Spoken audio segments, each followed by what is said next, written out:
পোলাও খেয়েছো? কেমন হয়েছে? ভালো। দেবো আলুর দম দেবো? দাও।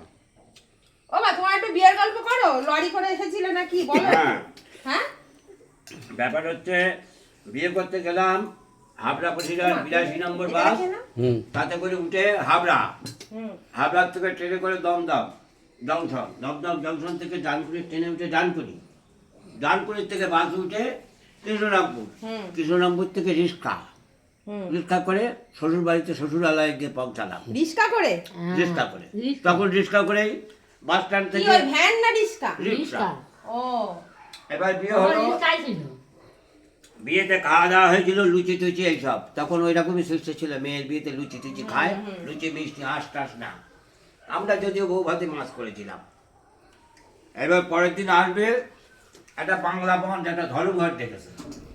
যেদিন মাকে নিয়ে আসছো? হ্যাঁ, বাদ কিছু নেই। আমাদের তো রিক্সা করে পৌঁছে দিয়ে গেল, আর সব যারা বরযাত্রী গিয়েছিল সব হেঁটে হেঁটে ওখান থেকে 1-1.5 কিলোমিটার তো বাস স্ট্যান্ড থেকে ওখানে সব এলে এসে জমায়েত হয়েছে।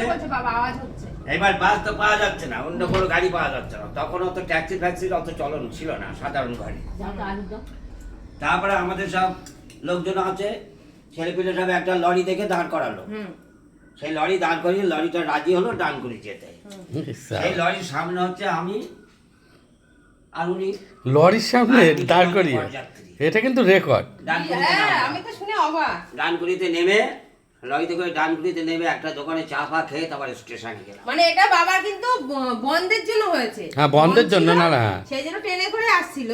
বন্ধের তখন মনে হয় অত গাড়ি ভাড়াটা জানি না ছিল কি, জানি না। তো ট্রেনে করে আসবে মাকে নিয়ে, বন্ধের জন্য লরি করে স্টেশনে পৌঁছেছিল আর কি। আমি জানি না, এই আমি শুনলাম বোধহয় প্রথম, না এর আগে একবার শুনেছিলাম, মনে নেই, এই প্রথম। লরিতে পৌঁছেছিলাম স্টেশনে, বুঝতে পেরেছি, মানে কোনো কিছু পাচ্ছিল না, তার জন্য লরি করে। 78 সালে আমার বিয়ে খরচা হয়েছিল 13,000 টাকা। 13,000 সব কিছু হয়েছিল।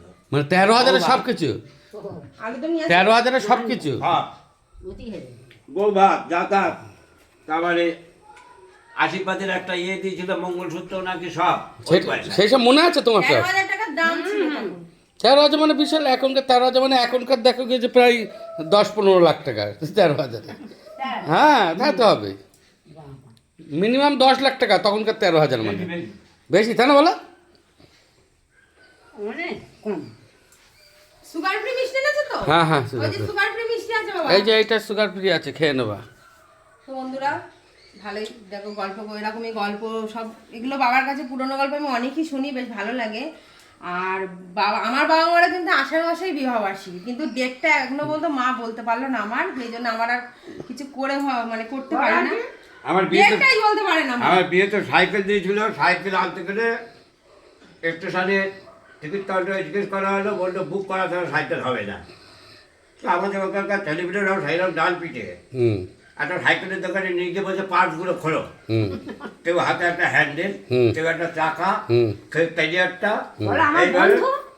সব খুলিয়ে একটা করে নেওয়া হলো। মানে মানে একটা করে নিয়ে টেনে উঠেছে, তাই? সাইকেলের পার্টস সব একজন হাতে দিয়ে সাইকেলের দোকানে দিয়ে খুলে বাড়িতে সাইকেলের দোকানতে লাগিয়ে নিল। এইটা ভালো বুদ্ধি করেছে কিন্তু, মানে সবাই মিলে একটা করে নিয়ে টেনে উঠেছে, বলে ধর, কে ধরবি ধর। কি অবস্থা! যেটা বলছিলাম বলতে থেমে গেলাম। তো ইচ্ছা আছে দুই বাবা দুই মাকে, মা বাবারা যেহেতু আষাঢ় মাসে, আমার ওই বাড়ির মা বাবারা আষাঢ় মাসে, তাও মা বাবার ডেট মায়ের মনে নেই। তো যাই হোক, ইচ্ছা আছে যে দুইজনকে একই সাথে এই আষাঢ় মাসে একবার সেলিব্রেট করার, এটা আমার খুব ইচ্ছা আছে। দেখি কোন দিন ভগবান, হ্যাঁ মানে 3 তারিখেই করবো, 3 তারিখেই করবো। বাবা মা আসবে, মনে যত নেই 3 তারিখে করে দাও। আমার মনে নেই, ওই বাড়ি বাবা আমার মনে নেই, আর মা বাবার ডেটটা মনে আছে, বাবা আমারও মনে ছিল না, আমি আসার পর থেকে মনে ছিল, করতো না মা বাবা কিছু। যাই হোক, তো দুই মা দুই বাবাকে একসাথে একটা আষাঢ় মাসে ছোট্ট করে একটা যেরকম পারবো, একদম সবাইকে একসাথে করে, এটাই বেটার হবে। এটা খুব ইচ্ছা আছে আমার, কারণ আমার বাবা মারও কোনোদিনও কিছু মানে ইয়ে হয়নি, কি বলে বিবাহ কি হয়নি। যাই হোক, দেখি পরের বছর যদি হয় অবশ্যই করবো, 4 জনকে একসাথে খাওয়াবো, লোক খাওয়াবো। ঠিক আছে, সবাই টাটা দিয়ে দাও তাহলে। টাটা সবাই। কেমন লাগলো অবশ্যই কমেন্ট করো। আজকের গল্প, বাবা আর মার বিবাহিত জীবনের গল্প এই পর্যন্তই কমপ্লিট, তাই তো সোমা?